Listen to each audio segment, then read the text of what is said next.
Hey, I got a fun one today. A little while ago, my friend Ben over at Wobie Design and I did a little trade. I sent him some of my DIY guitar kits and he sent me some of his cut-up skateboards. If you don't know who Ben is, he works only with reclaimed skateboards. Go check out his work. But so in the process, when Ben was doing that, he made this guitar body too that he never finished, and he just kind of found it and he was like, hey, you know what, why don't I send this to Tim to finish? So that's what I'm gonna do. And now Ben did this beautiful job. You can see it's there's all these layers of skateboard in here, and then he kind of did this creative sort of X pattern top.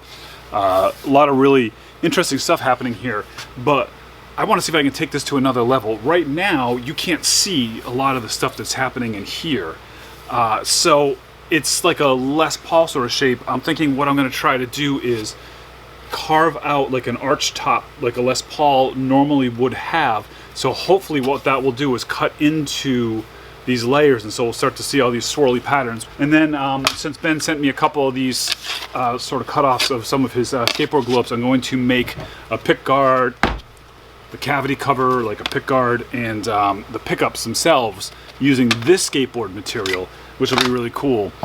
I don't know, let's just do it. If you're not familiar with the guitar kits I'm talking about, I still have some bass kits available, but right now I'm out of stock on guitar kits as I'm rethinking how I'm going to approach it. But basically what I did is I included every part that you needed to make a guitar except for the body.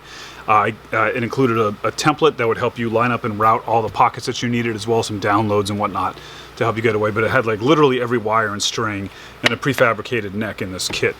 In the future, I think I'm going to start doing a different kit that's more like a typical guitar kit, where I'm going to make the necks and bodies in-house instead of ordering all these parts and stuff. So hopefully we'll get to that in the future. I had this neck that isn't exactly the same as the necks for my kits, so the profile doesn't quite fit the body. I want to take care of this first before I go shaping the neck, while I have all these flat surfaces and this very clear center line. So I just went into my computer and I was messing around with very carefully measuring all of these shapes, and I made this cardboard template that you can see is pretty much a perfect fit for the neck. And so now I'm going to cut out a template on my laser that, there we go, so you can really see that that's a much better fit than what we had. So I can cut this template out on my laser, fix this pocket, make sure the neck fits, and then we'll go into all the cool stuff.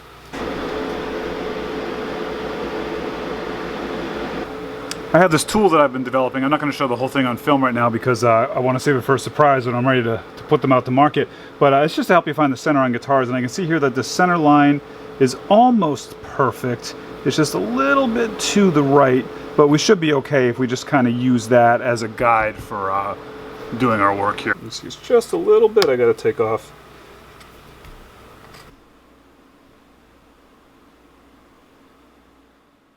You'll notice when I cut that template out, I also included the pickup holes, so I could use those to help me get my alignment proper, and that also gave me some more material to give me room for clamps and whatnot, so my router wouldn't be hitting them.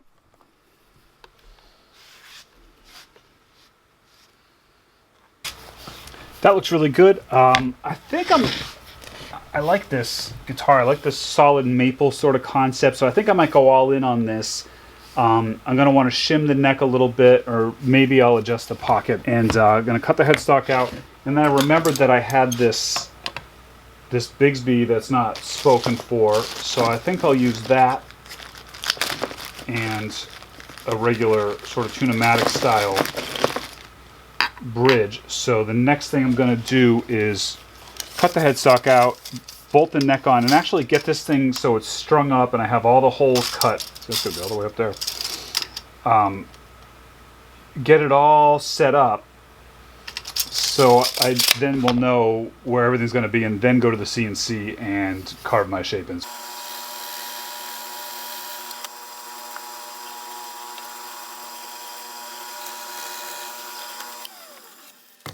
Let me give you a quick little pro tip in case you didn't know this. When you see me doing things like drilling these holes into this body, in the video it looks like I'm just pulling the lever and drilling holes, but I'm actually not. Off camera I did a whole bunch of measuring and I set a stop on my drill press so I wouldn't accidentally drill through the bottom of the instrument. If you think you can do it by eye and you don't need that, you're probably wrong. Ask me how I know. So every drill press is going to be different, but most of them are going to have some feature like this. Mine's a very old Walker Turner, and what I have to do to set my depth is I spin this nut up and down, and what that does is it reduces how far this can travel and it stops the drill bit before it gets further than I want to go. And the other feature that my drill press has that others probably have something like this is I have this little lock mechanism right here. It's just this little lever that I can lock it in place. So what I can do, for example, is if I want to drill a hole in this mallet halfway through, I can set this to how far I want to go and then lock it in place like that, and then spin this little nut down. It's kind of a pain in the neck. Maybe your modern drill works a little better and faster. And when I spin this down to where I want to stop, now every cut is going to stop in the same spot. Of course, the other thing I can do is move my table up and down, which sometimes you need to do to make it a little easier for you. Just so you know, I'm not freehanding this stuff. I'm actually thinking about it a little bit. Sometimes I'm not. Speaking of freehand drilling, this is always kind of the scary part because a lot can go wrong. So just take your time to really plan your angles so you don't end up shooting your drill into the wrong part of the guitar. All right, I think I'm ready to figure out how I'm going to carve this three-dimensionally now on the CNC. So I have these vectors because they're available with the kit, and I can just create like a mold to hold it in, and then create my tool path. But the one thing I have to be careful of is that this hole is already pre-drilled here, and I've only got so much thickness to deal with. So I can measure the depth of this and actually import it into my vector CNC model to make sure when I carve, I don't accidentally cut through or get too thin here. This is my depth finder that is available at squaretools.com. I still have a few of them in stock of this sort of prototype version, and I do plan on making a better, higher quality version of them soon. For the CNC nerds, I used my Vectric Aspire software, but really this could be done in VCarve. I didn't do anything 3D for this. I have all my math in there, and I just created that profile inside the body of the guitar about 1.5 inches in, and I used that to make a molding toolpath. So you'll see at the top of the page, a little swoopy shape just above the guitar. That is the shape that I'm going to cut by following that line and going around the outside. So there's no 3D carving here. This is all stuff that two-dimensional software can do, but it gives you that 3D effect.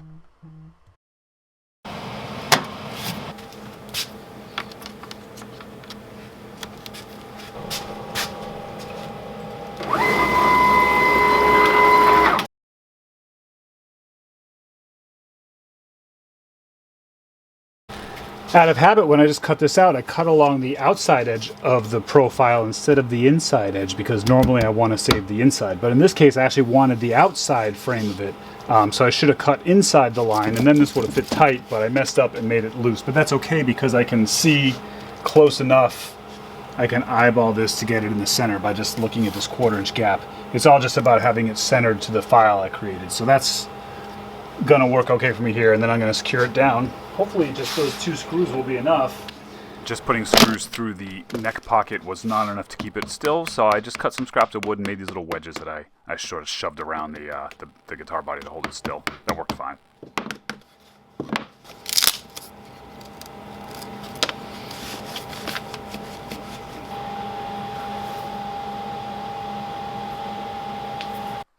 Here you can see how the molding toolpath works. It starts at the line and then curves out following that shape that we had created.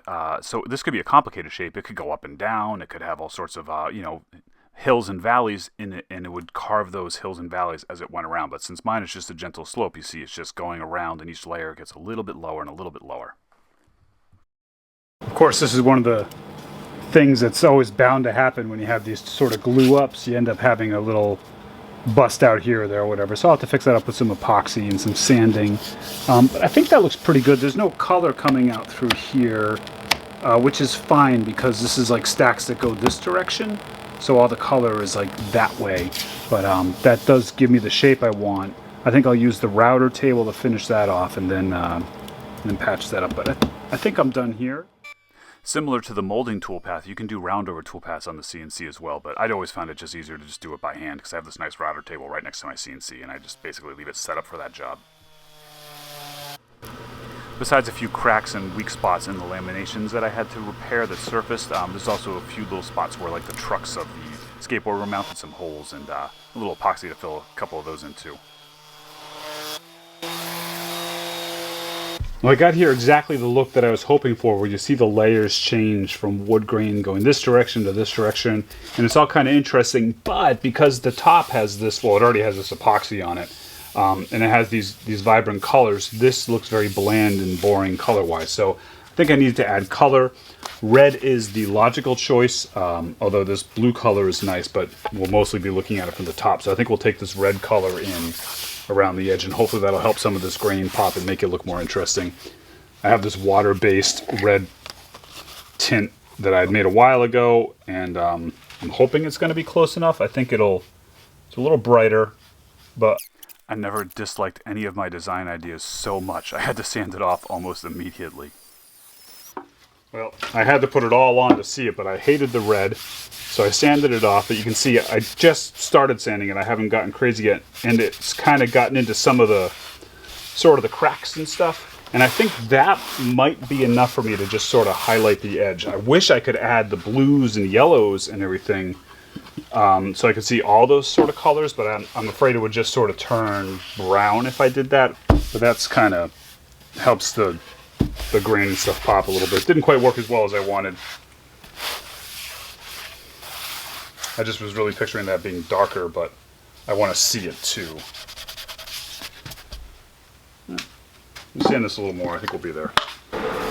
Ben had poured some epoxy over the tops of this, so you can see that there's this nice thick layer. And of course I want to leave that. It's a very protective thing. It's a little bit scratched up, it's been kicked around, but I don't want to try to epoxy these whole edges. I'd have to do a whole flood coat. I don't really like using this stuff that much, it's kind of messy. So I'm going to, with some very fine sandpaper, lightly sand both the top and bottom, and then finish the whole thing with Total Boat Halcyon, so that way all the sheens will match, but it'll still have that protective epoxy top.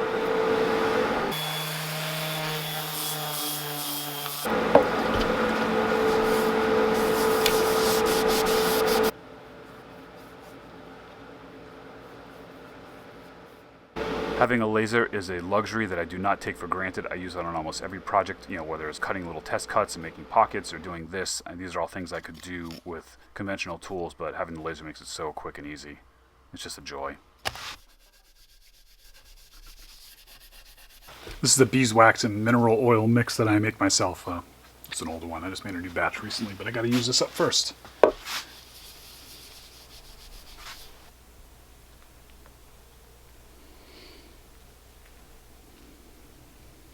I have these two broken single coil pickups. I'm going to take them apart and make new bobbins out of some of this skateboard laminate that I have to make two custom pickups that'll match this whole guitar. That should be really cool. I'm just going to use these poles again and rewind them.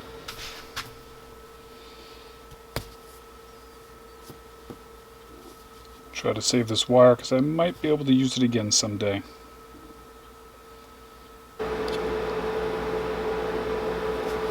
So I designed the bobbins in Vectric, and right now I'm just taking the first ones that I designed, a slightly smaller pole piece that I was using, so I'm just... Here's that laser earning its keep again, and I cut this all out of hollow core doors first and used the doors for the bottom and the skateboard for the top. Took the poles out one at a time to make sure I kept the polarity the same for each one. This is a bad camera angle, my hand's in the way, but I taped those poles up so when I wind them with a copper wire, the copper will not touch those metal poles because then it won't work proper.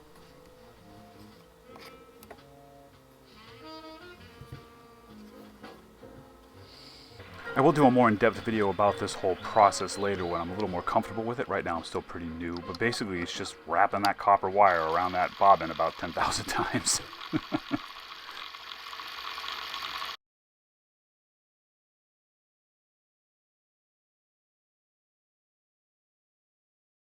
Then you just have to solder some leads on it, make sure you get a good connection to the copper wire, and you can't really see because of this glare, but that was about 8.46 was the resistance that I was getting, and then I dipped it all into some melted wax to help pot it and keep everything still and quiet. I skipped over all the fine tuning I did on the neck and the fret job and stuff just to keep the video a little bit shorter. And then I also had these wooden knobs that I cut a while back that I put these little skateboard veneers on the top, thanks again to the laser, which I thought was a nice touch because it kind of matches the body where it's sort of blonde on the bottom and then striped and colored on the top. And that was just my old lathe I used to kind of sand them smooth. I think we're just about ready to hear it now. You would not believe how many emails I get every day from companies that want to buy this 30 to 60 seconds in the middle of my video for me to shove some product down your throat that you don't want or need that has nothing to do with the work that I do. And I gotta tell you, sometimes it's tempting because this does take a lot of time for me to keep this camera rolling and to film all this stuff and talk to you and whatnot. But I don't do it partly because I don't want to, and partly because of all the wonderful people over at patreon.com/TimSway that help me keep the lights on in the shop, or at least keep the camera rolling and keep those horrible advertisements out of my content. I do have a couple companies that I do sponsored content with. They are friends of mine, and there's things that are relevant to what I'm doing that I think you might like. But man, you would not believe the garbage that they want us to sell in these videos.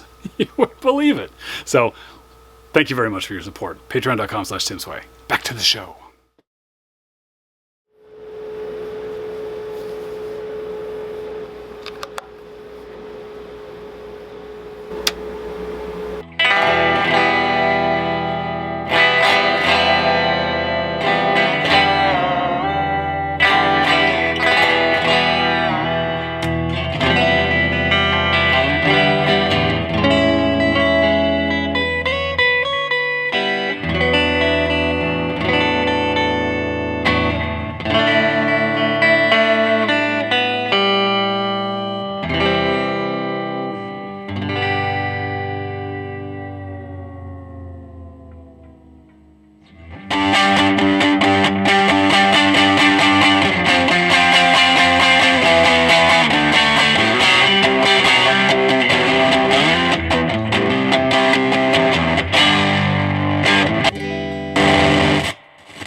I want to thank Ben from Wobie Design for letting me finish this project he started. Like I had mentioned, we did this collab thing a little while back, and this is sort of left over from it. I'm super happy to have finished it. You know, at first I was really hung up on getting these side layers to show, and I had a suspicion that there wouldn't be any color in there by the way they were all laminated together. And in my head I was picturing it being a little bit darker, and then I was really bummed out when it wasn't. I tried coloring it, and that was like even worse. But now that I got that out of my head, and I was like, okay, it's a light colored guitar with some colored accents instead of a dark colored guitar with some colored accents. I'm really digging it. I'm really kind of pleased with the overall look of it. I also think it's kind of cool having this sort of glossy finish on the pickups and pickguard and whatnot, but then having the body being satin. I like that contrast.